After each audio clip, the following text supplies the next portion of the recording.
सम्मान्य अध्यक्ष महोदय, म अहिले मुख्य रूपमा हालै सम्पन्न भारत भ्रमणका सन्दर्भमा जानकारी गराउनको लागि उपस्थित भएको छु। मित्र राष्ट्र भारतका प्रधानमन्त्री महामहिम श्री नरेन्द्र मोदीको मैत्रीपूर्ण निमन्त्रणामा मैले गत जेठ 17 देखि 20 सम्म भारतको 4 दिने औपचारिक भ्रमण पूरा गरी फर्केको छु। भ्रमणका अवसरमा भएका द्विपक्षीय भेटघाट एवं कार्यक्रमहरूको बारेमा यहाँहरूलाई अवगत नै छ।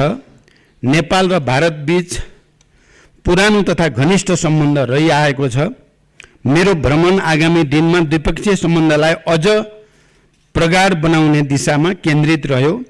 विशेष गरी आर्थिक मामिलामा राष्ट्रको दीर्घकालीन हितमा सम्झौताहरू भएका छन् भने राजनीतिक मामिलामा आपसी विश्वास बढाउँदै छलफल र वार्ताद्वारा निकास खोज्ने कुरामा केन्द्रित रह्यो। भारतीय प्रधानमन्त्री श्री नरेन्द्र मोदीसँग नयाँ दिल्ली स्थित हैदराबाद हाउसमा भएको द्विपक्षीय भेटवार्ता सबैभन्दा महत्त्वपूर्ण थियो। सो अवसरमा व्यापार, पारवाहन, लगानी प्रवर्धन, ऊर्जा व्यापार तथा क्रस बोर्डर ट्रान्समिसन लाइन, सिंचाई, बाढी तथा डुबान नियन्त्रण, कृषि, सीमा वारपार सम्पर्क कनेक्टिभिटी बढाउन, रेलवे सेवा सञ्चालन कार्य, पुल निर्माण तथा एकीकृत जाँच चौकी एवं सुक्खा बन्दरगाह जस्ता पूर्वाधार निर्माण कार्य अगाडि बढाउने विषयमा छलफल केन्द्रित भयो। हवाई सेवालाई थप सुरक्षित बनाउन नेपालले अर्को हवाई प्रवेश मार्ग र गौतम बुद्ध अन्तर्राष्ट्रिय विमानस्थल सञ्चालनका लागि इन्स्ट्रुमेन्टल ल्यान्डिङ सिस्टम ILS सञ्चालन गर्ने प्रक्रिया सम्बन्धमा भारतीय पक्षको समझदारीका बारेमा समेत गम्भीर छलफल भयो। नेपालगञ्ज र भैरवबाट नयाँ दिल्ली लगायतका भारतका अन्य शहरमा दुईतर्फी उडान गर्ने सम्बन्धमा सकारात्मक छलफल अगाडि बढ्यो। त्यसैगरी जलविद्युत क्षेत्रमा सहकार्य गर्ने सम्बन्धमा समेत बलियो सहमति निर्माण भएको छ। विभिन्न जलविद्युत आयोजनामा लगानी भित्र्याउने, द्विपक्षीय ऊर्जा व्यापारका लागि ट्रान्समिसन लाइन लगायतका संरचनाको निर्माण गर्ने तथा नेपालबाट भारततर्फ ऊर्जाको दीर्घकालीन व्यापारका लागि वैधानिक आधार सुनिश्चित गर्ने विषयमा पनि गम्भीर छलफल र महत्त्वपूर्ण सहमति भएको छ। खास गरी दीर्घकालीन ऊर्जा व्यापार र भारतीय भूमि हुँदै बङ्गलादेशसम्म नेपालबाट जलविद्युत निर्यातको सुरुवात गर्ने सैद्धान्तिक सहमति भई त्रिपक्षीय सम्झौताका लागि प्रक्रिया अगाडि बढाउने निर्णय भएको छ। भारतका प्रधानमन्त्रीले आगामी 10 वर्षमा 10,000 मेगावाट जलविद्युत नेपालबाट आयात गर्ने भारतको धारणा रहेको बताउनु भएको छ। ऊर्जा व्यापार सम्बन्धी सम्झौता सबै हिस्साबाट सम्पन्न भएको र औपचारिकता दिन मात्र बाँकी छ, जुन छिटै सम्पन्न हुँदैछ। यसका अतिरिक्त 456 मेगावाट क्षमताको माथिल्लो तामाकोशी जलविद्युत आयोजना सहित थप 1200 मेगावाट क्षमताका आयोजनाबाट भारततर्फ जलविद्युत निर्यातको लागि प्रधानमन्त्री मोदीजीसँग मैले गम्भीर रूपले ध्यानाकर्षण गराएको छु। नेपालमा विद्यमान प्रचुर जलविद्युत क्षमताको उपयोग गरी समृद्धि हासिल गर्न लगानीकर्ताहरूको टड्कारो आवश्यकता छ। लगानीकर्ताहरूले उत्पादित विद्युतको बजार सुनिश्चित हुने अवस्थामा मात्र लगानी गर्ने हुँदा आगामी 10 वर्षमा 10,000 मेगावाट विद्युत भारतले नेपालबाट खरिद गर्ने सम्झौता गरी खरिद गर्ने व्यवस्था सहितको फ्रेमवर्क एग्रिमेन्टमा दुवै देशका ऊर्जा सचिवहरूले प्रारम्भिक हस्ताक्षर सम्पन्न गरिसकेका छन्।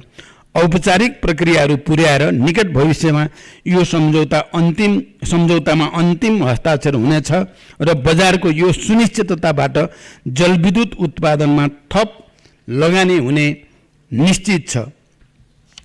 साथै नेपालमा निर्माणाधीन जलविद्युत, सडक जस्ता ठूला विकास निर्माण परियोजनाका लागि अति आवश्यक विस्फोटक पदार्थको सहज र सरल आपूर्तिका लागि पनि प्रधानमन्त्री मोदीसँग गम्भीर कुराकानी भएको छ। पञ्चेश्वर बहुद्देश्य परियोजनाको शीघ्र कार्यान्वयनका लागि 3 महिनाभित्र DPR विस्तृत परियोजना प्रतिवेदनलाई अन्तिम रूप दिने गरी द्विपक्षीय छलफललाई तीव्रता दिने सहमति भएको छ। वित्तीय प्रबन्ध सहित दुई सरकारको डीपीआर स्वीकृति गरेपछि त्यसको 1 वर्षभित्र कार्यान्वयनको ढाँचा टुङ्गो लगाउने सहमति भएको छ।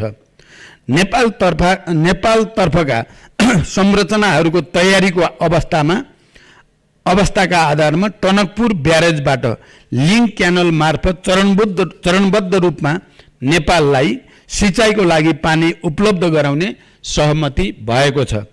नेपाल भारत सीमावर्ती क्षेत्रमा बाढी र डुबानका समस्याका बारेमा पनि गम्भीर छलफल भयो। मनसुन सुरु हुनु अघि नै बाढी र डुबान नियन्त्रण कार्यलाई प्रभावकारी बनाउन आवश्यक कदम चाल्नका लागि विद्यमान द्विपक्षीय संयन्त्रलाई तत्काल सक्रिय बनाउन सम्बन्धित अधिकारीहरूलाई प्रधानमन्त्री मोदीजी र मैले निर्देशन दिइसकेका छौँ। त्यसैगरी नेपालभित्र थप विद्युत प्रसारण लाइन निर्माणका लागि एक्जिम ब्याङ्क इन्डियाबाट प्राप्त सहुलियतपूर्ण कर्जाको चौथो खण्डको रकम उपयोग गर्ने विषयमा पनि हामी सहमत भएका छौँ। महाकाली नदीमा सिर्सा, परशुराम धाम, पूर्णागिरी माई तथा झुलाघाटमा भारत सरकारको अनुदान सहयोगमा पक्की पुल निर्माण गर्ने सहमति भएको छ। यसबाट आवागमन र व्यापारमा सहजता भई सुदूरपश्चिम प्रदेशका जनता प्रत्यक्ष लाभान्वित हुनेछन्। भारत सरकारको अनुदान सहयोगमा नै रामायण सर्किट अन्तर्गतका परियोजना, Girijaprasad Koirala institute of health science र सुदूरपश्चिममा Nepal institute of technology, Kailali र चितवनमा अन्तर्राष्ट्रिय स्तरको क्रिकेट मैदानको निर्माण कार्य अगाडि बढाउने बारे पनि गम्भीर छलफल भएको छ। सम्मान्य अध्यक्ष महोदय, कृषि क्षेत्रमा क्षमता अभिवृद्धि, अर्ग्यानिक खेती, प्राकृतिक कृषि प्रणाली, नानो फर्टिलाइजर जस्ता विषयमा आपसी सहयोग विस्तार, मलको सहज आपूर्ति, नगदे बाली र चौपाएको नस्ल सुधारका लागि सहायता लगायतका विषयमा समेत गम्भीर छलफल भयो। नेपाली र भारतीय कम्पनीको संयुक्त लगानीमा नेपालमा रासायनिक मल कारखानाको सम्भाव्यता एवं बजारको सुनिश्चितताका बारेमा पनि गम्भीर छलफल भए। भारतीय बजारमा नेपालका कृषिजन्य उत्पादन र प्राथमिक वस्तुहरूको निर्यात सहजीकरणका लागि भारतीय प्रधानमन्त्रीसँग सकारात्मक छलफल भएको छ। द्विपक्षीय व्यापारलाई थप प्रवर्धन गर्ने र नेपालले सामना गरिरहेको व्यापार घाटा न्यूनीकरणको विषयमा पनि गम्भीर छलफल भयो। द्विपक्षीय व्यापारलाई अझ सहज बनाउन नेपाल भारत वाणिज्य सन्धिको पुनरावलोकन गर्न र व्यापार सम्बन्धी अन्य विषयलाई सम्बोधन गर्न वाणिज्य सचिव स्तरीय विद्यमान द्विपक्षीय संयन्त्रलाई सक्रिय बनाएर कार्य गर्ने निर्देशन दुवै प्रधानमन्त्रीले दिइसकेका छौँ। व्यापार सहजीकरणका लागि प्रयोगशालाहरूले जारी गर्ने प्रमाणपत्रको म्युचुअल रिकग्निसन र एक्रेडिटेसन सम्बन्धी कार्यलाई अभ्यासमा उतार्ने गरी द्विपक्षीय समझदारी पत्रलाई टुङ्गोमा पुर्याउने सहमति भएको छ। नेपाली जुटमा लगाइएको महसुल काउन्टर भेलिङ ड्युटी हटाउन समेत भारतीय प्रधानमन्त्रीसँग गम्भीर छलफल भयो। भेटवार्ताका क्रममा सीमा सम्बन्धी विषयहरूमा कुराकानी भयो र सीमा सम्बन्धी विषयलाई स्थापित कूटनैतिक संयन्त्र मार्फत समाधान गर्न भारतका प्रधानमन्त्रीलाई आग्रह गरिएको छ। यहाँहरूलाई थाहा नै छ, प्रधानमन्त्री मोदीजीले पनि संयुक्त प्रेस मिटको अवसरमा सीमा लगायतका थाती रहेका सबै समस्या समाधान गरिनेछ भन्ने कुरा स्पष्ट शब्दमा राख्नु भएको छ। यस रेलमार्ग अन्तर्गत हाल जयनगर कुर्था 35 किलोमिटर खण्डमा रेल सेवा सञ्चालन भइरहेकोमा कुर्था बिजलपुरा थप 17 किलोमिटर लामो खण्ड सम्पन्न भई हस्तान्तरण गरिएको छ। आवश्यक तयारीपछि अहिले सञ्चालनमा रहेको कुर्थासम्मको रेल सेवा बिजलपुरासम्म विस्तार भई हाल निर्माणाधीन बिजलपुरादेखि बर्दिवाससम्मको बाँकी 18 किलोमिटर खण्ड पनि शीघ्र सम्पन्न गर्ने सहमति भएको छ। त्यसपछि नेपालको पूर्व पश्चिम राजमार्गको बर्दिवासदेखि 70 किलोमिटर दूरीमा जयनगर हुँदै भारतका विभिन्न शहरहरूमा यात्रुवाहक र मालवाहक रेल सेवा सञ्चालन हुनेछ। यसबाट नेपालको आयात निर्यातमा समय र लागत घट्नुका साथै पर्यटन क्षेत्रमा समेत ठूलो टेवा पुग्ने विश्वास लिइएको छ। भारतको जोगबनीदेखि नेपालको विराटनगर कस्टम यार्डसम्म कार्गो रेल सेवाको सञ्चालन। भारत सरकारको अनुदान सहयोगमा निर्माणाधीन भारतको बथनाहादेखि नेपालको कटहरी मोरङसम्मको रेलमार्ग मध्ये बथनादेखि विराटनगर भन्सर परिसरसम्मको 8 किलोमिटर खण्ड सम्पन्न भई नेपाल सरकारलाई हस्तान्तरण भएको छ। यसबाट विराटनगर क्षेत्रको व्यापार व्यवसायलाई सहज हुनुका साथै हाल वीरगञ्जमा परेको चाप पनि कम हुन जानेछ। यो सेवा सञ्चालनपछि नेपाल भारत बीच माल वस्तु निकासी पैठारीमा सहजता आउनुको साथै एक अर्को देशको निर्धारित स्थानसम्म सोझै ढुवानी गर्न मिल्ने र भन्सार बिन्दुमा समेत झन्झटिलो प्रक्रिया नहुने हुँदा समय र लागत दुवैमा बचत हुनेछ। एकीकृत जाँच चौकीको शिलान्यास र उद्घाटन। भारत सरकारको आर्थिक तथा प्राविधिक सहयोगमा निर्माण गरिएको नेपालगञ्ज रूपेडिया स्थित एकीकृत जाँच चौकीको हामीले संयुक्त रूपमा उद्घाटन गर्यौं। त्यसैगरी भारत सरकारको आर्थिक र प्राविधिक सहयोगमा निर्माण हुने भैरवा सुनौली एकीकृत जाँच चौकीको पनि शिलान्यास भएको छ। यस किसिमका एकीकृत जाँच चौकीको निर्माण एवं अत्याधुनिक क्वारेन्टाइन सेवाहरू विस्तार हुने भएकोबाट व्यापार सहजीकरण र अनाधिकृत व्यापार नियन्त्रणमा सहज हुने एवं गुणस्तरीय वस्तुको आयात सुनिश्चित हुनेछ। मोतिहारी अम्लेखगञ्ज पेट्रोलियम पाइपलाइनको दोस्रो चरणको निर्माण कार्यको शिलान्यास। पहिलो चरणमा भारतको मोतिहारीदेखि बाराको अम्लेखगञ्जसम्म पेट्रोलियम पाइपलाइनको निर्माण सम्पन्न भई दोस्रो चरणमा उक्त पाइपलाइन चितवनको लोथरसम्म विस्तार गरी ग्रीनफिल्ड टर्मिनल निर्माण गर्न पूर्व योजना अनुरूप नै दोस्रो चरणको शिलान्यास भएको छ र यस बारेमा पेट्रोलियम पूर्वाधार निर्माण सम्बन्धी समझदारी पत्रमा समेत हस्ताक्षर भएको छ। बुटोल गोरखपुर 400 केबी अन्तर्देशीय प्रसारण लाइनको शिलान्यास भएको छ। बुटोल गोरखपुर 400 केबी प्रसारण लाइनको निर्माण नेपाल विद्युत प्राधिकरण र भारतको power grid corporation of India limited को 50-50% शेयर रहने गरी संयुक्त उपक्रम कम्पनी मार्फत अघि बढाउने सहमति यसअघि नै नेपाल र भारतका सचिव स्तर बैठकमा भएको हो। सो अनुरूप उक्त संयुक्त उपक्रम कम्पनी समेत गठन भई निर्माण कार्यको लागि बोलपत्र आह्वान भई मूल्याङ्कनको प्रक्रियामा रहेको छ। यस आयोजनाको निर्माण कार्यको शिलान्यास कार्यक्रम पनि सम्पन्न गरिएको छ। सम्माननीय अध्यक्ष महोदय, भ्रमणका अवसरमा 7 वटा दस्तावेजहरूमा हस्ताक्षर र दस्तावेज आदान प्रदान गरिएको छ। 1. नेपाल भारत पारवहन सन्धि। नेपाल जस्तो भूपरिवेष्टित मुलुकका लागि भारत हुँदै तेस्रो मुलुकसँग व्यापार गर्न पारवहन सन्धि महत्त्वपूर्ण हुन्छ भन्ने कुरा हामी सबैलाई ज्ञात नै छ। 5 जनवरी 1979 मा संशोधन गरिएको नेपाल भारत पारवहन सन्धि तथा त्यसको प्रोटोकल मेमोरेन्डम 6 जनवरी 1959 देखि कार्यान्वयनमा रहेको थियो। उक्त सन्धिमा भएका प्रावधानका अतिरिक्त पारवहनका क्षेत्रमा देखा परेका अप्ठ्यारा समाधान गर्न विगतमा विभिन्न लेटर अफ एक्सचेन्ज मार्फत समझदारी गरिएका थिए। ती छरिएर रहेका प्रावधानहरूलाई एकीकृत गरेर सन्धिमा नै समावेश गरिएको छ। साथै संशोधित सन्धिमा केही दूरगामी महत्त्वका नयाँ प्रावधानहरू सामेल गरिएका छन्, जस अनुसार वीरगञ्जका अलावा भैरवा र विराटनगर तथा भविष्यमा विकास हुने अन्य नाकाहरूबाट समेत सिमेन्ट, कोइला, क्लिङ्कर लगायतका बल्क कार्गो ढुवानी हुने प्रावधान समावेश गरिएको छ। त्यसैगरी नेपालको पारवहनमा भारतको आन्तरिक जल यातायातको इनल्यान्ड वाटरवेज प्रयोग गर्न साहेबगञ्ज, कालुघाट र बनारससम्म आन्तरिक जलमार्ग उपयोग र भारतका यी 3 वटा टर्मिनल्सबाट हाल सडक र भविष्यमा विकास हुने रेलमार्ग सहित मल्टिमोडल ढुवानीका माध्यमबाट पारवहन सुविधा सुनिश्चित भएको छ। यसबाट पारवहन माध्यमको विविधीकरण हुने र अन्तर आबद्धता बढ्ने र तेस्रो मुलुकसम्मको व्यापार पहुँचमा नेपालको पारवहन अधिकार सुनिश्चित भएको छ।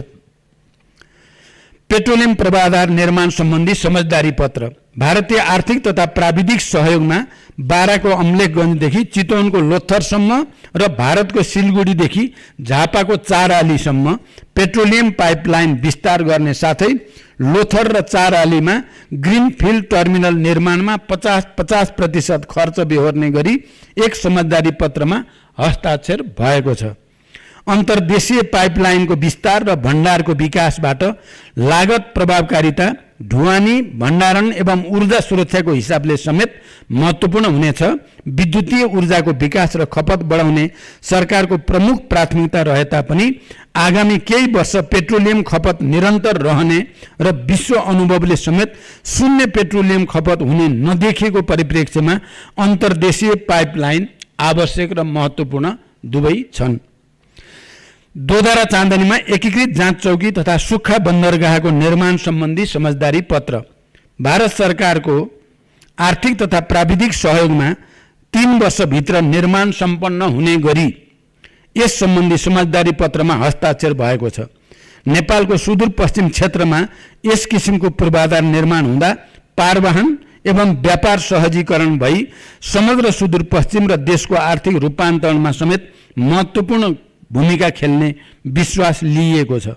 यो क्षेत्रबाट भारतको पश्चिमतर्फ रहेका सामुद्रिक बन्दरगाहहरू तुलनात्मक रूपमा नजिक पर्ने हुँदा आगामी दिनमा भारत हुँदै तेस्रो मुलुकसम्म व्यापार पहुँच वृद्धि गर्न कोसे ढुङ्गा साबित हुनेछ। यसको निर्माणबाट हाल विकास भइरहेका औद्योगिक पूर्वाधार र आगामी दिनमा विकास हुने विशेष आर्थिक क्षेत्रको विस्तारमा सरकारी तथा निजी लगानी बढ्ने, रोजगारी सृजना हुने र तुलनात्मक लाभ भएका जडीबुटी जन्य वस्तुको प्रशोधन र निर्यात प्रवर्धनमा थप टेवा पुग्नेछ। फुकोट कर्णाली 480 मेगावाट जलविद्युत परियोजना विकास सम्बन्धी समझदारी पत्र विदेशी लगानीकर्तासँग स्वदेशी लगानीकर्ताले संयुक्त उपक्रम कम्पनी खडा गरेर विद्युत उत्पादनको लागि आवश्यक अनुमति पत्र लिएर आयोजना, अध्ययन तथा निर्माण गर्न पाउने विद्यमान कानुनी व्यवस्था अन्तर्गत भारतको national hydro power corporation NHPC र नेपालको विद्युत उत्पादन कम्पनी लिमिटेड बीच संयुक्त उपक्रम कम्पनी खडा गरी 480 मेगावाटको फुकोट कर्णाली जलविद्युत आयोजनाको अध्ययन तथा निर्माण गर्ने गरी समझदारी पत्रमा हस्ताक्षर भएको छ।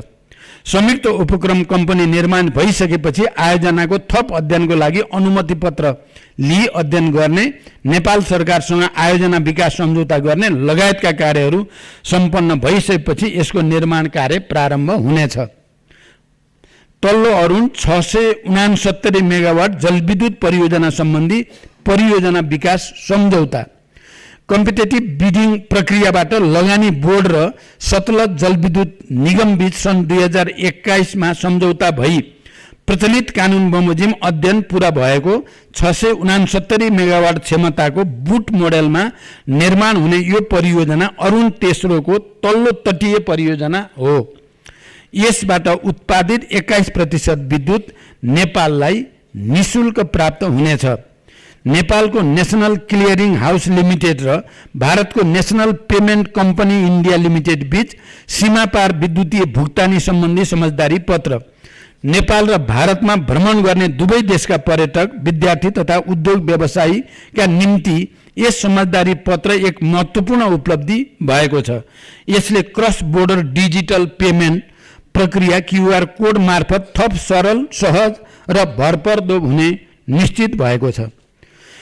नेपालको परराष्ट्र मामला अध्ययन प्रतिष्ठान र भारतको सुषमा स्वराज विदेश सेवा संस्थान बीच समझदारी पत्र बिमस्टेक, ब्रिक्स जस्ता क्षेत्रीय संगठन एवं अन्य देशका समकक्षी गरी 98 वटा समझदारी सम्पन्न गरिसकेको भारतको विदेश सेवा संस्थानसँग नेपालको परराष्ट्र मामिला अध्ययन प्रतिष्ठानको संस्थागत सम्बन्ध स्थापना गर्दा नेपालको कूटनीतिक क्षमता विकास गर्न एवं अनुभव आदान प्रदान गर्न मद्दत पुग्ने विश्वास लिइएको छ। नेपाल भारत व्यापार शिखर सम्मेलन भ्रमणका अवसरमा नेपाल र भारतका निजी क्षेत्रका छाता संगठनहरू, नेपाल उद्योग वाणिज्य महासंघ र भारतीय उद्योग परिसंघद्वारा आयोजित नेपाल इन्डिया बिजनेस समिटलाई सम्बोधन गर्दै भारतीय लगानीकर्ताहरूलाई नेपालमा लगानीका लागि आह्वान गरिएको छ। भारत सरकारका वाणिज्य मन्त्री समेत उपस्थित उक्त कार्यक्रममा नेपालका निजी क्षेत्रका प्रतिनिधि तथा भारतीय व्यवसायी र लगानीकर्ताहरू बीच गम्भीर साझेदारी र लगानीका विषयमा पनि अन्तर्क्रिया सम्पन्न भएको छ। नयाँ दिल्लीको द्विपक्षीय भेटवार्ता र अन्य औपचारिक कार्यक्रमको समापन पश्चात मैले भारतको मध्य प्रदेशको इन्दौर र सांस्कृतिक सहर उज्जैनको भ्रमण समेत गरेँ। इन्दौरमा स्वच्छ भारत अभियान अन्तर्गतको सोलिड वेस्ट म्यानेजमेन्ट परियोजना र नेपालमा सूचना प्रविधिको विकासका क्षेत्रमा सहकार्य गर्ने सम्भावनालाई मध्यनजर गर्दै इन्दौर स्थित टाटा कन्सल्टिङ सर्भिस TCS को पनि अवलोकन गरे। छोटो समयमा कम लगानीमा प्रभावकारी ढङ्गले सञ्चालित इन्दौरको सोलिड वेस्ट म्यानेजमेन्ट सम्बन्धी अनुभव हाम्रो लागि पनि अनुकरणीय रहेको पाइयो। मैले भारतका प्रधानमन्त्री महामहिम श्री नरेन्द्र मोदीजीसँग नेपाल भ्रमणको निम्ता दिएको छु र भारतका प्रधानमन्त्रीले आफूले सन् 2014, 2018, 2022मा नेपालमा भ्रमण गरेको स्मरण गर्दै नेपालको भ्रमणलाई ठूलो महत्त्व दिएको र उपयुक्त समयमा आफूले नेपाल भ्रमण गर्ने बताउनु भएको छ। नेपाल र भारत बीच रहेको बहुआयामिक र घनिष्ठ सम्बन्धलाई समानता र आपसी लाभका आधारमा थप मजबुत बनाउन यस भ्रमणले ठूलो योगदान गरेको छ। भारतका प्रधानमन्त्री श्री नरेन्द्र मोदीसँग खुलस्त रूपमा कुराकानीबाट विश्वासको वातावरण सृजना भएको छ भने ठाटी रहेका विषयलाई सम्बोधन गर्न सकिने विश्वासको राम्रो आधार तयार भएको छ। गत वर्ष सम्पन्न आम निर्वाचन पश्चातको पहिलो विदेश भ्रमणको रूपमा रहेको यो भारत भ्रमण मैले विगतका भ्रमणहरू भन्दा फरक पाएको छु। सारभूत रूपमा यो भ्रमण परिणाममुखी रहेको छ र भविष्यका लागि स्पष्ट मार्गदर्शन समेत गरिएको छ। अन्त्यमा यस औपचारिक भ्रमणको तयारीका क्रममा मलाई महत्त्वपूर्ण सुझाव प्रदान गर्नुहुने पूर्व प्रधानमन्त्रीहरू, पूर्व परराष्ट्र मन्त्रीहरू, पूर्व कूटनीतिज्ञहरू, नेपाल सरकारका सम्बद्ध निकाय लगायत सबैलाई हार्दिक धन्यवाद दिन चाहन्छु। धन्यवाद।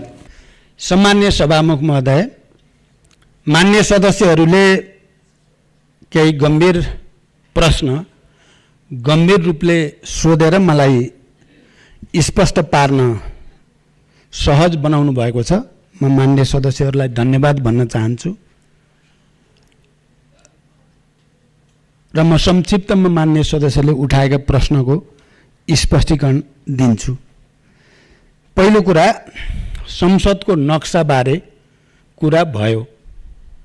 मैले गम्भीर रूपले नै, किनकि त्यो धेरै अध्ययन भइसकेका त थिएन, तर पनि जसरी मिडियामा आएको थियो त्यो विषयमा त्यसरी नै प्रश्न गरेँ। यो के हो यो नक्सा? नयाँ संसद भवनमा भारतले राखेको नक्साबारे विभिन्न कोण प्रतिकोणबाट चर्चा भएको छ भन्दा उहाँहरूले दिएको जवाफ मैले प्रतिनिधि सभामा पनि भनेको थिएँ, यो कुनै राजनैतिक नक्सा होइन, यो ऐतिहासिक र सांस्कृतिक नक्सा हो, यसलाई राजनीतिक रूपले हेर्न हुँदैन भन्ने उहाँहरूको जवाब थियो। अब यो बारे अझ बढी अध्ययन गर्ने, छलफल गर्ने कुरा त बाँकी नै छ। त्यसकारण कुरा उठाएन, केही पनि भएन भन्ने कुरा साँचो होइन। लक्ष्मणपुर बाँध मात्रै होइन, डुबानमा परेका सबै क्षेत्रको बारेमा गम्भीर छलफल भयो। मैले अघि प्रस्तुत गरेको स्पष्टीकरणमा भनौँ, रिपोर्टमा पनि त्यो कुरा प्रष्ट उल्लेख गरिएको छ। डुबानका समस्या, लक्ष्मणपुर बाँधलाई अलि विशेष रूपले चर्चा भयो। अन्यत्र पनि जहाँ जहाँ चाहिँ बाँध बाँधेर डुबानको समस्या उत्पन्न भएको छ, ती समस्याहरू एकमुष्ट रूपले समाधान गर्न बर्खा अगाडि नै, तपाईहरुले पक्कै पनि नोट गर्नुभयो होला, बर्खा अगाडि नै दुवै देशका अधिकारीहरूले यस सम्बन्धी काम समाधान गर्ने उद्देश्यका साथ अगाडि बढाउन निर्देशन दिइसकिएको छ भनेर मैले भनेको थिएँ। त्यसकारण यो डुबानको कुरै उठेन छ भन्ने कुरा सत्य होइन, गम्भीर रूपले उठ्यो र दुवै प्रधानमन्त्रीको बीचमा यसलाई समाधान गर्नै पर्छ भनेर निर्देशन जारी गर्ने समझदारी पनि भयो, निर्देशन पनि जारी गरियो। एयर रुटको बारेमा पक्कै पनि हामी अहिले नै यही भ्रमणबाट एउटा इन्टरनेसनल एयर रुट चाहन्थ्यौँ नै। हामीले तयारीको क्रममा पनि नेपाललाई वैकल्पिक हवाई मार्ग आवश्यक छ भनेर छलफल तयारी गर्नको लागि गृह कार्यको गर्न हाम्रो प्राधिकरणबाट कर्मचारीहरू पठाइएको पनि थियो। गम्भीर छलफल पनि भयो।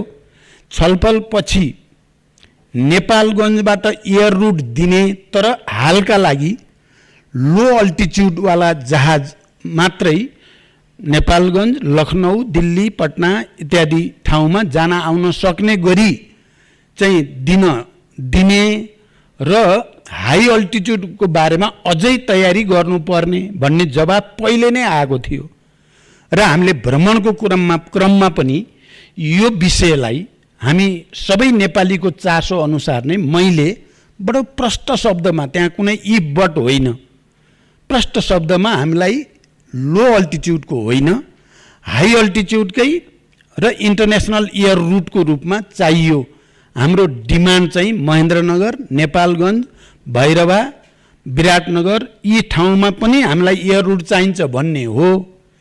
तत्काल त्यसको तयारी पुग्दैन भने कम्तीमा पनि एउटा इन्टरनेसनल एयर रुट चाहियो। हामीले लो अल्टिच्युडको एउटा नेपालगञ्ज आउने जहाज दिने कुरा पनि एक कदम त अगाडि हो। हामीले अर्को एउटा एयर रुट पनि प्राप्त चाहिँ गरियो, तर नेपाल र नेपालीको आवश्यकता अनुसार यो पुरा भएन भन्ने कुरा राखिएको छ र भारतले यो विषयमा छलफल गरेर अलि तयारी गरेर निर्णय लिने सकारात्मक नै उत्तर छ। फेरि हामी त्यत्तिकै नकारात्मक मात्रै सोचेर राम्रो भएकोलाई नै नराम्रै देखाउन बल गर्नु नेपालको हितमा हुँदैन। राम्रो भएकोलाई राम्रो भन्ने हो, नभएकोलाई नभएको भन्ने हो। हामीले खोजेको इन्टरनेसनल एयर रुट थियो, पाइएको छैन, तर हामीले एउटा एयर रुट लो अल्टिच्युडको भए पनि पाइयो। अहिले नेपालमा चल्ने बुद्ध यति जस्ता जहाजहरू चाहिँ जान आउन सक्ने भए नेपालगञ्जबाट पनि।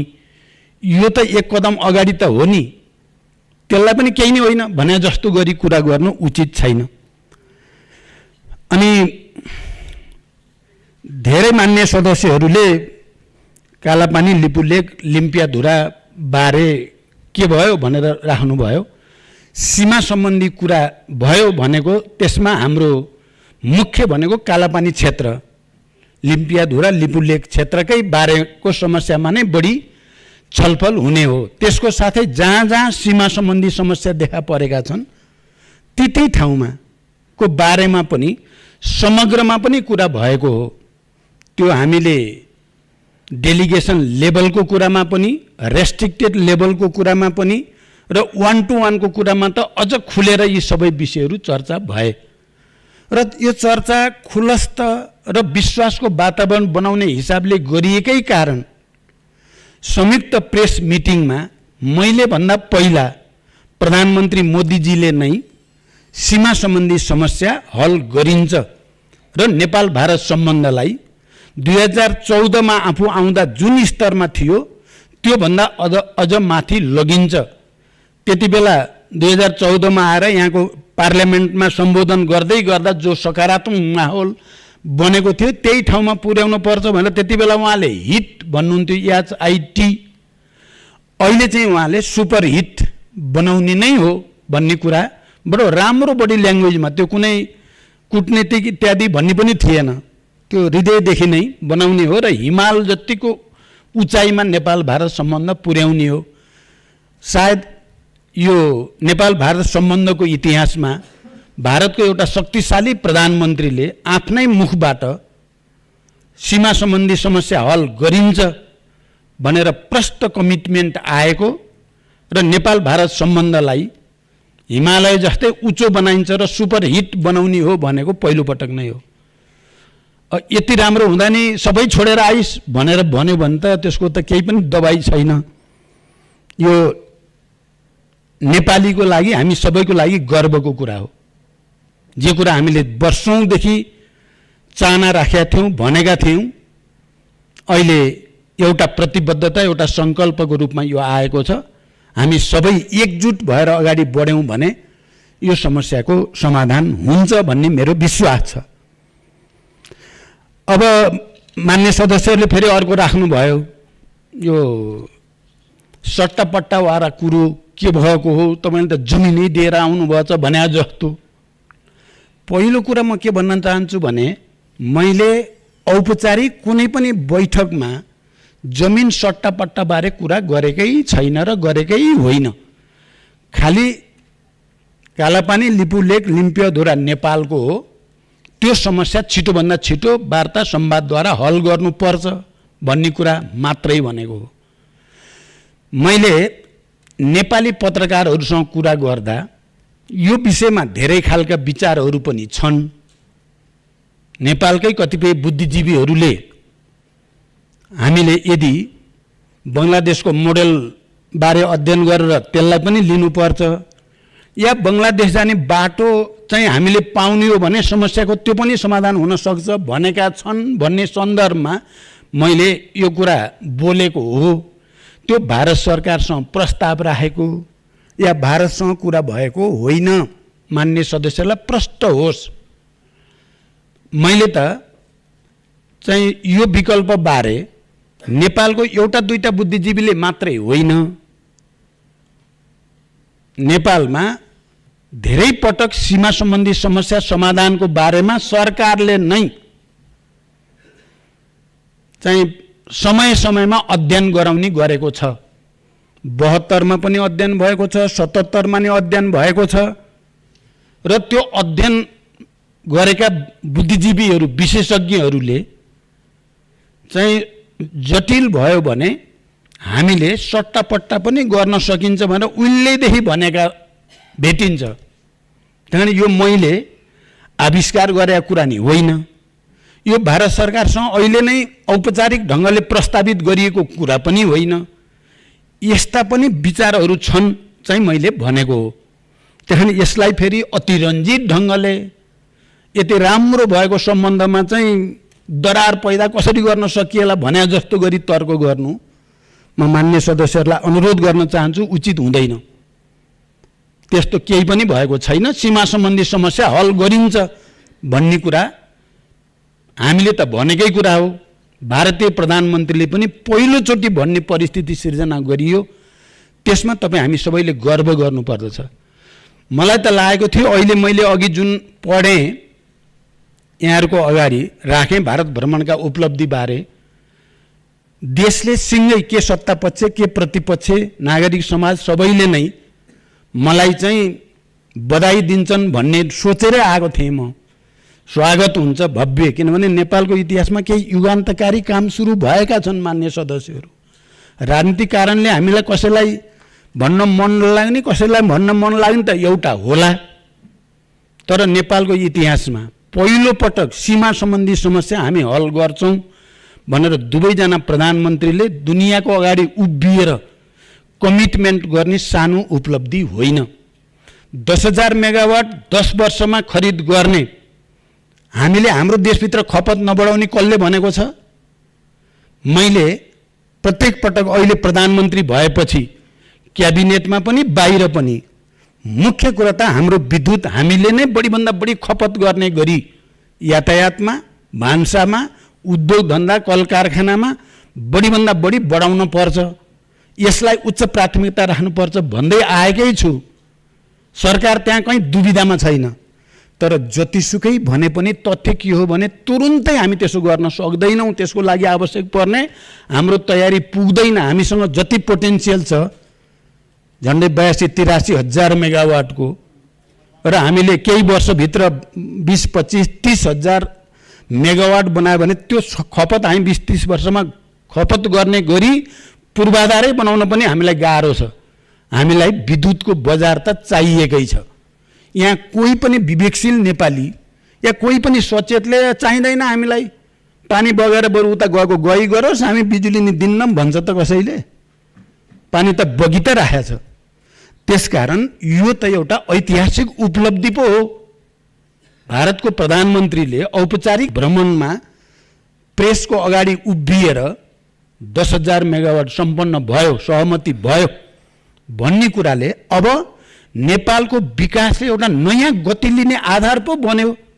यसमा त हामी सबै खुसी हुनुपर्ने, गर्व गर्नुपर्ने, त्यस्तो परिस्थिति निर्माण गर्ने सरकारलाई बधाई र धन्यवाद भन्नुपर्ने।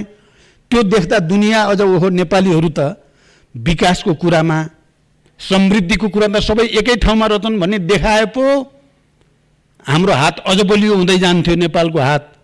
अब हामी यहाँ बसेर केही नि गर्ने, सबै छोडेर आइस मात्रै भनिदिएपछि त यी नेपालीहरू भनेका यस्तै रहछन् भन्ने हुने र हामीलाई सहयोग गर्न चाहनेले पनि के सहयोग गर्नु भने जस्तो वातावरण हामीले किन बनाउने, म मान्य सदस्यहरूसँग विनम्रतापूर्वक आग्रह गर्न चाहन्छु। त्यो ऐतिहासिक नै हो। एयर रुट पहिलो पटक ऐतिहासिक नै हो। जति कुराहरू प्रष्टसँग राखिएको छ, सबै विषय राखिएको छ, इतिहासदेखि थातिरहेका सबै पनि। मैले 1950 को कुरा पहिलो पटक जाँदा पनि र अहिले पनि इतिहासदेखि थातिरहेका समस्याहरू भनिएको छ। बोल्दाखेरि तपाईहरुले कतिको नोट गर्नुभयो। ती सबै समस्याहरूको पनि विश्वासको वातावरण बनाएर समाधान गर्नुपर्छ भन्ने स्पिरिटमा राखिएको छ। यस अर्थमा पनि यो भ्रमण महत्त्वपूर्ण भएको छ। गेम चेन्ज गर्ने तरिकाले अगाडि बढेको छ। किन हामी दुई छिमेकीहरू राम्रो विश्वासको वातावरण बनाएर मात्रै लिपुले कालापानीको पनि समस्या हल हुने हो। एकले अर्कालाई पोलिटिक्स मात्रै गरिराखेर त यो बल्झिने मात्रै हो, कचिङ्गल हुने मात्रै हो। सरकारको नेतृत्वको हुनुको हैसियतले हामीले संवादद्वारा सकारात्मक ढङ्गले समाधानको उपाय खोज्ने पो हो। प्रधानमन्त्रीले विश्वासको वातावरण बनाएर सीमाको समस्या हल गर्छौं भन्ने ठाउँसम्म भारत पनि सहमत भएर आएकोलाई त अरु कसैले गरेर, मान्य सदस्यहरू, अरु कुनै प्रधानमन्त्री, हिजोका सरकार, हामी स्वयंले पनि हिजो गर्न सकेका कुरा थियो र यो अहिले अरु बडो केही नै भएन भन्ने साथीहरूले, मान्य सदस्यहरूले, हिजो त सरकारको नेतृत्व उहाँहरूको दलले पनि गरेकै थियो, अरु थुप्रै प्रधानमन्त्री हुनुहुन्थ्यो, उहाँहरूले के चाहिँ गर्नु भएको थियो? गर्नु भयो? केही भएको थियो र केही भन्दा अहिले अलिकति भयो ल, उत्पात भयो भन्ने मेरो दाबी होइन, तर एउटा नयाँ सुरुवात भयो। नेपाल समृद्ध हुने ढोका खोलियो। नेपालमा अब अरबौं अरब खरबौंको लगानी आउने वातावरण बनाइयो। यसमा त हामीले खुसी पो व्यक्त गर्नुपर्छ र यो अब त्यसकारण म मान्य सदस्यहरूलाई गम्भीरतापूर्वक अनुरोध गर्न चाहन्छु, यो बेला हो नेपालीहरूले बलियो राष्ट्रिय एकताको प्रदर्शन गर्ने। ठीक भएको छ, अझ ठीक हुनुपर्छ। भएका सहमति ठीक ढङ्गले कार्यान्वयन हुन्। हामी सबै नेपालीहरूले तीखो आँखाले हेरौं, सहमति र सम्झौता भएका कुराहरू पालन हुन्। जस्तो पञ्चेश्वर 26 वर्ष भयो, मैले जानु अगाडि यस सम्मानित सदनमा पनि ती कुरा जानकारी गराएको थिएँ। अहिले 3 महिनामा डीपीआर बनाउने, 1 वर्षभित्र निर्माणको मोडालिटी तयार गर्ने भन्ने भएको छ र टनकपुरबाट हामीले पाउने पानी हामीतिरकै संरचना पूरा भइसकेका रहेनछ, तर अहिले दिनै अब त्यो पानी छोड्ने भन्ने भएको छ। यी सबै कुरा उपलब्धि होइनन् र? यसले नयाँ वातावरण बनाएको होइन र? अनि हामी सबैले एक भएर यी भएका सहमति समझदारी ठीक ढङ्गले कार्यान्वयन हुन बाँकी सहमति पनि बनाउन पर्यो पो भन्न पर्छ र। त्यसो भन्यो भने पो नेपाल बलियो हुन्छ, हामी बलियो हुन्छौँ। त्यसकारण यसमा अनावश्यक हामीले सकी नसकी विरोध गर्नुपर्ने कनी कुथीको तरिका अपनाउन उचित छैन। अर्को नागरिकता बारे पनि मान्य सदस्यले उठाउनु भयो। म लामो त भन्दिनँ, भन्न आवश्यक पनि छैन, मलाई लाग्छ सबैले बुझिराखेकै कुरा हो। त्यो नागरिकता सम्बन्धी विधेयक मैले भारत जाने दिन प्रमाणीकरण होस् भनेको होइन।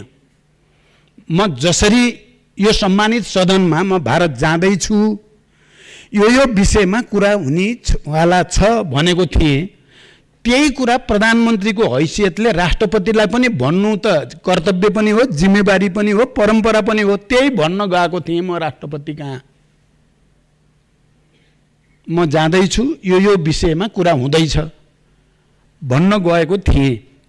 मेरो त चाहना 24 गते जति बेला यो सदन बजेट सेसन सुरु हुने दिन थियो, त्यही दिन चाहिँ प्रमाणीकरण गर्दा हुन्छ भन्ने मेरो सुझाव थियो। प्रष्ट होस् मान्य सदस्यलाई। म भारत जाने दिन बेकारमा म किन गर्न चाहन्थे? म त कुन महिनाको चैत्र 24 गते हो कि वैशाख 24 गते अरे, जुन दिन हाम्रो संयुक्त अधिवेशन सुरु भयो नि पछि, त्यही दिन प्रमाणीकरण गर्नु उचित हुन्छ भनेको थिएँ। त्यो पनि मैले व्यक्तिगत रूपले भनिराखेका थिइनँ। मैले संविधान विज्ञ, कानुनविद, बार एसोसिएसन, पूर्व महान्यायाधिवक्ताहरूको टिम नै बोलाएर यो विधेयक अलि विशिष्ट स्थितिमा पर्यो, राष्ट्रपतिलाई के सुझाव दिँदा ठिक हुन्छ भन्ने सल्लाह लिएर र पूर्व महान्यायाधिवक्तादेखि बार एसोसिएसन सबैको के थियो भने राष्ट्रपतिले प्रमाणीकरण गरिदिनु नै सबभन्दा संवैधानिक हुन्छ भन्ने सुझाव थियो। त्यो सुझावको आधारमा 24 गते नै प्रमाणीकरण गरिदिनुहोस् भन्ने सुझाव लिएर म गएको थिएँ। तर राष्ट्रपतिजीले मैले अलिकति कानुनी सल्लाह त मैले पनि लिन पर्यो नि भन्नुभयो। सल्लाह लिँदै जाँदा चाहिँ संयोग के भयो भने म भारत जाने दिन नै उहाँको सल्लाह टुङ्गियो। त्यसमा मेरो त केही दोष छैन पहिलो कुरा। त्यहाँ मलाई ताकेर चाहिँ त्यही दिन 2 घण्टा अगाडि किन गर्न पर्यो भन्नुको कुनै तुक छैन, त्यसमा कुनै तथ्य छैन। तर सोध्दै जाँदा राष्ट्रपतिजीलाई पनि कोहीले केही सुझाव दिए होलान्, कोहीले केही सुझाव दिए होलान्, उहाँले कुनै न कुनै टेक्ने ठाउँ भए हुन्थ्यो भन्ने देखिएपछि हामीले आखिर त्यो विधेयक चाहिँ अगाडि बढाएको त नेपाल सरकारले नै हो। जसले विधेयक अगाडि बढाएको हो जहाँबाट, त्यसैले एउटा सुझाव दिएको, फेरि हामीले सिफारिस गरेको होइन। मान्य सदस्यहरू नोट गर्नु होला, सरकारले त्यो विधेयक यसरी सदनमा प्रस्तुत भएर 2 पटक पारित भएर प्रमाणीकरणको निम्ति राष्ट्रपतिकामा गएको थियो। हाम्रो सुझाव छ कि त्यसलाई राष्ट्रपतिजीले प्रमाणीकरण गर्नु उचित हुन्छ भन्ने सुझावको रूपमा छ। निर्णय गरेर ल सरकारको निर्णय राष्ट्रपतिले मान्नै पर्छ भन्ने भाषामा नि भनिएको छैन। त्यसकारण त्यो गते भारत भ्रमणमा जाने दिन पर्नु चाहिँ संयोग मात्रै हो। म त चाहन्थे त्योभन्दा 1-1.5 महिना अगाडि नै होस्। त्यसकारण यो स्थिति हो। दोस्रो, केही मान्य सदस्यहरूले भन्ने के गर्नु भएको छ भने यो विधेयक त अघिल्लो सदनले पो पारित गरेको हो र अघिल्लो राष्ट्रपतिले पो प्रमाणीकरण गर्ने पर्थ्यो, नगरेपछि त त्यो त मर्यो, त्यो त जिरोमा आयो भन्ने तर्क गर्नुभएको छ। यहाँनिर म लामो व्याख्या नगरिकन मान्य सदस्यको ध्यानाकर्षण केमा गर्न चाहन्छु भने कुरा त्यस्तो होइन। हामीले पनि प्रतिनिधि सभाबाट पारित भएर राष्ट्रिय सभामा आएका वा राष्ट्रिय सभाबाट पारित भएर प्रतिनिधि सभामा रहेका या प्रतिनिधि सभा या राष्ट्रिय सभामा प्रस्तुत भएका कुनै पनि विधेयक नयाँ प्रतिनिधि सभा आइसकेपछि ती जिरोमा जान्छन् भन्ने कुरा हामी सबैले बुझेका छौँ र हामीले गर्यौँ पनि त्यस्तै। कयौँ विधेयकहरू शून्यमा भयो, फेरि ल्याइयो नि त। हामीले थुप्रै विधेयकहरू त फेरि नयाँ सिराबाट सदनमा टेबल गरियो, प्रस्तुत गरियो। हामी अहिले त्यसमा छलफल गर्दैछौँ। तर ती विधेयक र यो विधेयकको परिस्थिति बिल्कुल फरक छ, गुणात्मक रूपले फरक छ। किनकि यो विधेयक चाहिँ राष्ट्रिय सभामा पारित भएको, प्रतिनिधि सभामा नभएको होइन, प्रतिनिधि सभामा पारित भएको, राष्ट्रिय सभामा नभएको होइन। दुवै सभामा 2 पटक पारित भएर प्रमाणीकरणका लागि सभामुखको प्रमाणीकरण सहित अन्तिम प्रमाणीकरणको लागि राष्ट्रपति कार्यालय बुझाइएको विधेयक हो। हाम्रो संविधान र ऐन कानुन कसैले पनि त्यहाँ गएको पनि जिरो हुन्छ भनेर कोही भनेको छैन। कोही मान्य सदस्य, कोही नेता साथीहरूले भन्न सक्नु भएको छैन कि त्यो पनि जिरो हुन्छ।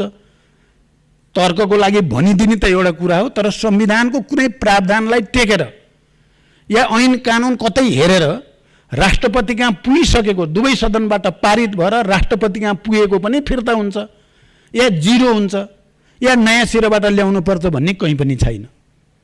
यो कुरा प्रष्ट होस्। त्यसकारण यो विधेयकको स्थिति अरू विधेयकको भन्दा फरक हो भन्ने कुरा बुझ्न जरुरी छ।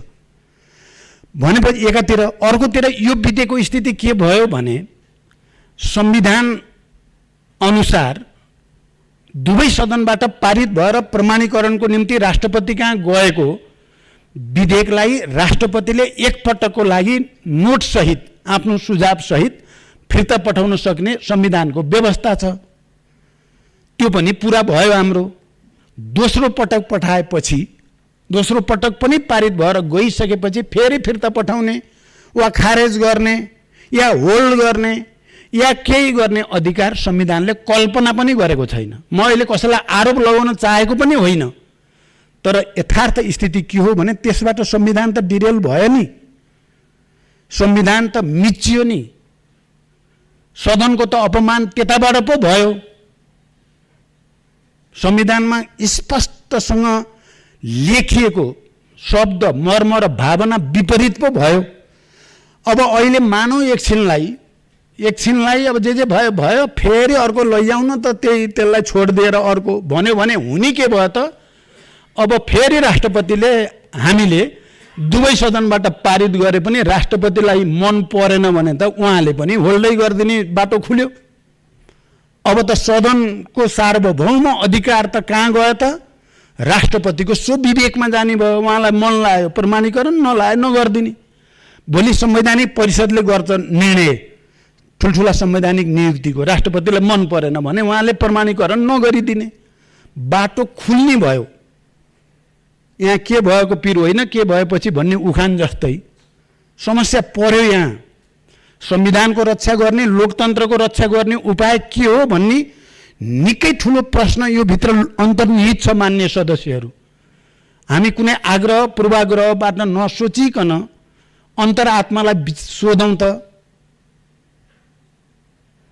अहिले त ल एकछिनलाई केही मान्य सदस्यहरू, खास गरी प्रतिपक्षका मान्यहरूले हिँ ल्याऊ भने उनीहरूले ल्याइदिउराले, तर बाटो त के खुल्ने भयो भने राष्ट्रपतिले कुनै पनि बेला कुनै पनि विधेयकलाई प्रमाणीकरण नगरिदिन सक्ने, मन परे गर्ने नपरे नगर्ने भन्ने सार्वभौम अधिकार। हिजो राजामा भनेर हामीले राजतन्त्रका विरुद्ध त्यत्रो लडाइँ लडियो, सार्वभौम अधिकार नेपाली जनतामा हुनुपर्छ भनेर। अब सार्वभौम अधिकार त राष्ट्रपतिकामा हुने बाटो खुल्ने भयो। त्यसकारण यहाँ हामी सबै गम्भीर हुन जरुरी छ भन्ने हो हाम्रो चासो। नागरिकताको बारेको चासो त्यहाँनिर हो। त्यसकारण त्यस्तो हुन नदिन के बाटो छ त भन्दा सदन भनेको पनि के हो त? सार्वभौम निरन्तरता हुन्छ। एउटा सदनले गरेको निर्णय अर्को सदनले मान्ने पर्ने हुन्छ। नमान्ने हो भने प्रस्ताव ल्याएर अब यो त्यति कारणले मान्दैन भनेर अर्को विधेयक पास गर्न पर्ने हुन्छ, नत्र त त्यसलाई मान्न पर्ने हुन्छ। एउटा सरकारले गरेको निर्णय हाम्रा छिमेकीहरूसँग या विदेशी राष्ट्रहरूसँग गरेको सन्धि सम्झौता म मान्दिनँ भनेर अर्को सरकारले आउने बित्तिकै भन्न पाउँदैन। त्यो सार्वभौम निरन्तरता रहेकै हुन्छ, सरकारको पनि सदनको पनि। त्यसकारण अघिल्लोले गरेको हामीलाई के मतलब भन्ने कुरा हुँदैन। त्यसकारण हामीले राष्ट्रपति जहाँनिरबाट मिस भएको हो, जहाँ त्रुटि भएको हो, जहाँ छुटेको हो, कडी त्यहाँ जोड दिएको मात्रै हो। अब अहिले त अब हाम्रो देशको चाहिँ परम्परा भनौँ या हाम्रो चाहिँ अवस्था अनुसार अब यो पनि गएकै छ सर्वोच्च अदालतमा।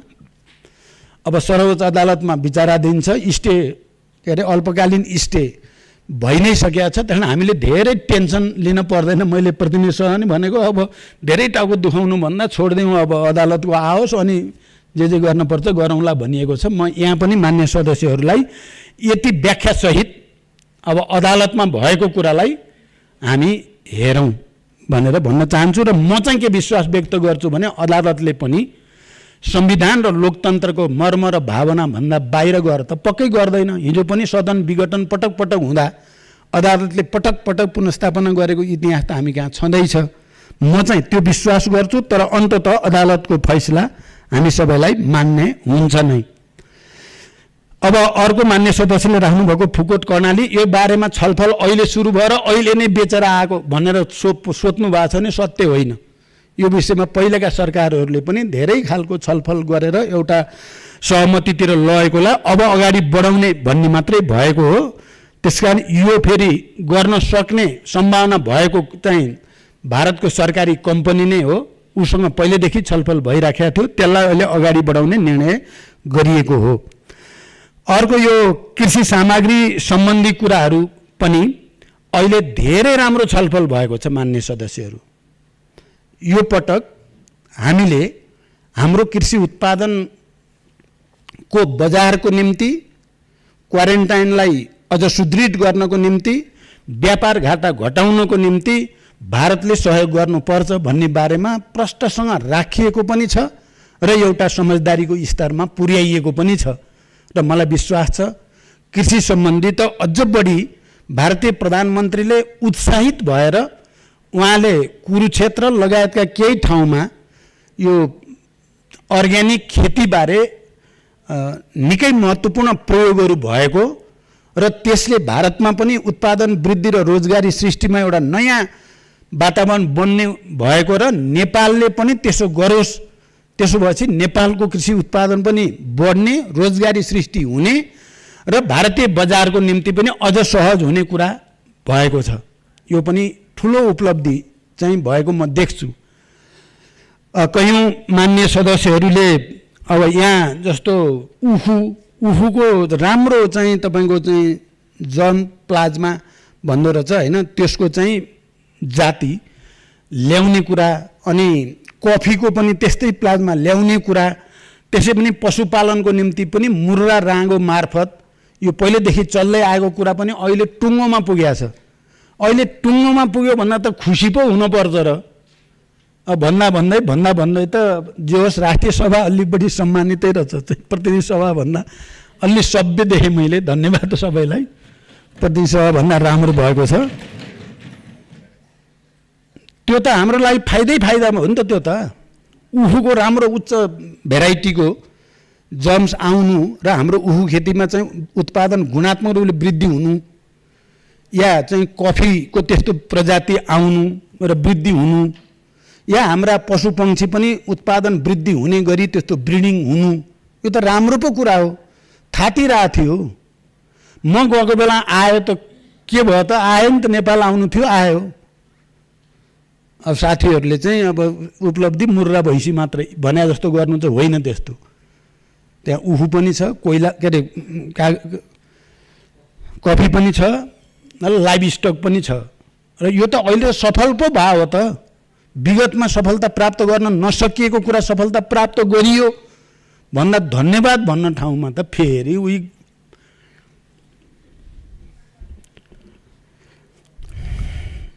अर्को यहाँ आधिकारिक फोटोग्राफर थियो। फोटोग्राफर लिएर गइएको थियो। आधिकारिक प्रधानमन्त्रीको पनि थियो, सरकारको पनि थियो।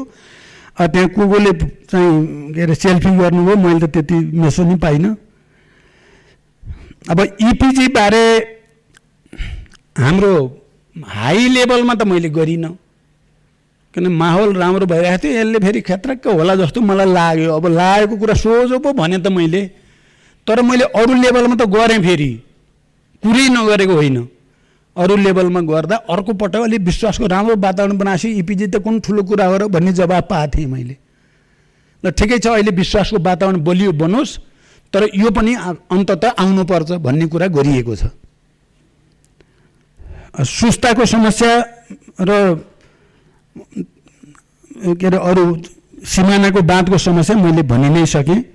जम्मू टोली भन्नुभयो। टोली त सबै प्रधानमन्त्रीले नेपालबाट भारत जाँदा जम्मू नै लाने गरिएको छ। हाम्रो परम्परै जम्मू छ। मैले त घटाउन खोजेँ हो। आधिकारिक र सरकारी खर्चमा जाने टोली त 40 वरिपरिको मात्रै हो। 48 जना त निजी क्षेत्रका आफ्नै खर्चले प्रधानमन्त्री गएको बेलामा त्यहाँ निजी क्षेत्रको पनि दुवैतिरको चाहिँ प्रतिनिधि संस्था एफएनसीसीआई र सीआईआईको संयुक्त समिति पनि, फेरि उनीहरूको बैठक पनि भएको हुनाले पनि ठुलो देखिया मात्रै हो, सरकारी ठुलो चाहिँ होइन। ठुलो हो भने पनि हाम्रो परम्परै थियो। म त घटाउनेतिर छु। म पनि यो यत्रो ठुलो टोली जान हुँदैन भन्ने चाहिँ छ। र सिमानामा चाहिँ सुरक्षाकर्मीहरूको चाहिँ अलि बढी ठाउँमा चाहिँ ज्यादती भयो भन्ने नेपाली जनताको गुनासो पनि राखिएको छ र त्यसलाई हेर्ने अब हाम्रो बाइलेटरल मेकानिजम मार्फत कहाँ त्यस्तो भएको छ त्यसलाई समाधान गर्ने भन्ने पनि भएको छ। त्यसकारण मान्य सदस्यहरू, समग्रमा यो भ्रमण विगतको भन्दा फलदायी भएको छ, परिणाममुखी भएको छ, विश्वासको नयाँ धरातल खडा भएको छ। नेपालको यो राष्ट्रिय हित यहाँ गयो भन्ने ठाउँ कहीँ छैन। साथीहरूले भन्नुभयो सट्टापट्टा भन्यो, मैले भनेकै होइन। मैले यसो पनि विगतदेखि भन्ने तर्क पनि छ भने पत्रकारहरूसँग। अब मैले अहिले प्रमाण ठ्याक्कै देखाउन त सकिनँ। अहिले समय सायद आउँछ मैले प्रमाण पनि देखाउन सक्छु। अहिले जो पार्टी नेताहरूले यो सट्टा भन्ने शब्द पनि गर्न हुन्थेन भन्नुभएको छ, उहाँहरूले नै सट्टाको कुरा निर्णय गराउनु भएको छ। कुनै दिन समय आउला। तर म के भन्छु भने मैले नेपालको राष्ट्रिय हितका पक्षमा, नेपाली जनताको बृहत्तर विकास र समृद्धिको हितको पक्षमा आफ्नो विवेक र बरकतले भ्याए जति मैले गरेँ भन्ने छ। मलाई गर्व छ, म खुसी छु। र कतिपय मान्य सदस्यहरूले भन्नुहुन्छ, कतिपय मानिसहरूले बडो अपमानित भएर आयो। म बिल्कुल अपमानित भएको छैन। म त बडो सम्मानित भएको महसुस छ। यहाँ अहिले मसँगै जाने मान्य मन्त्रीजीहरू पनि हुनुहुन्छ। हामी सबै निकै उत्साहित भएका छौँ। त्यहाँ दिल्लीदेखि नै मान्यहरूले भन्नुहुन्छ राज्य मन्त्री स्वागत गर्न आएको प्रधानमन्त्री नआएर भन्नुहुन्छ। सबैलाई राज्य मन्त्री नै हो आउने गरेको विगतदेखि, एकाध अपवाद छोडेर सबैलाई त्यही हो। म स्टेट भिजिटमा गएको बेला दोस्रो पटकको मेरो भिजिट स्टेट भिजिट थियो, राजकीय भ्रमण। त्यति बेला विदेश मन्त्री आउनुभएको थियो सुषमा स्वराज मलाई एयरपोर्टमा लिन। अफिसियल भिजिट भएको बेलामा राज्य मन्त्री नै हो। अझ कतिपय बेला त सहसचिव आएछन् प्रधानमन्त्रीलाई लिन एयरपोर्टमा। तर त्यति बेला त हामी कसैले पनि अपमानित ठानेनौँ। अहिले प्रचण्ड गएको बेलामा राज्य मन्त्री आएकोलाई राज्य मन्त्री भन्नु, सबै राज्य मन्त्री हो। हेर्नु होला इतिहास। अनि दिल्लीबाट के अरे एयरपोर्टबाट हामी जाने क्रममा सम्पूर्ण रूपले स्वागत जसरी जुन भव्यताका साथ गरिएको थियो त्यहाँ, त्यो राजकीय भ्रमणभन्दा फरक चाहिँ मैले महसुस गरिनँ। राजकीय भ्रमणको बेलामा जस्तो हुन्थ्यो त्यस्तै नै थियो त्यहाँ। र मध्य प्रदेश जाँदा त त्यसमा त अझ बढी झकिझकाउको कुरा गर्ने हो भने त्यहाँको चाहिँ राजनीतिक प्रतिनिधिले पनि र नेपालीहरूले पनि, किनकि इन्दौरमा चाहिँ एयरपोर्टबाट झर्ने बित्तिकै तपाईँहरूले पनि देख्नुभयो होला बाजा गाजा, झन्डा, नेपाली झन्डा, भारतीय झन्डा, नाच पनि थरी थरीका नाचहरू, नेपालीका पनि। त्यहाँ 200-300 नेपालीहरू पनि जम्मा भएको थिए। त्यहाँदेखि उज्जैनसम्म चोक चोकमा डान्स, बाजा गाजा, नाराबाजी यस्तो चाहिँ थियो कि चाहिँ त्यहाँ हाम्रो टोली साँच्चै नै गौरवान्वित भएको महसुस गरेकै थियौँ हामीले। त्यस कारण यहाँ अपमान हामीले आफैले अपमान भइयो किन भन्ने भने म सम्मानित भएर आएको ठानेको छु, तपाईँहरूले यहाँ बसेर अपमान देख्ने। हामी गएका जति उत्साहित भएर आएछौँ। त्यहाँ त्यस्तो केही नै भएको होइन, बरु धेरै राम्रो भएको हो। अब अर्को त प्रश्न उठाउनु भयो नि, मैले जवाफ दिन नि परेन। चाहिँ गेरु वस्त्रवाला त थाहा पाइसक्नु भएकै छ। त्यसकारण मान्य सदस्यहरू, अब एउटै भ्रमणबाट धेरै चिज भयो त म भन्दिनँ, तर परिणाममुखी भयो, उपलब्धिमूलक भयो, विश्वासको नयाँ आधार बन्यो। नेपाल अब विकासको नयाँ, जहिले पनि राजनीतिक कचिङ्गलभित्र फसिरहेकोलाई अहिले विकासमुखी, परिणाममुखी, एक्सन ओरिएन्टेड बनाइएको छ यो भ्रमणलाई। यो नेपाल र नेपालीको निम्ति खुसीको कुरा हो भन्दै म बिदा हुन्छु। धन्यवाद।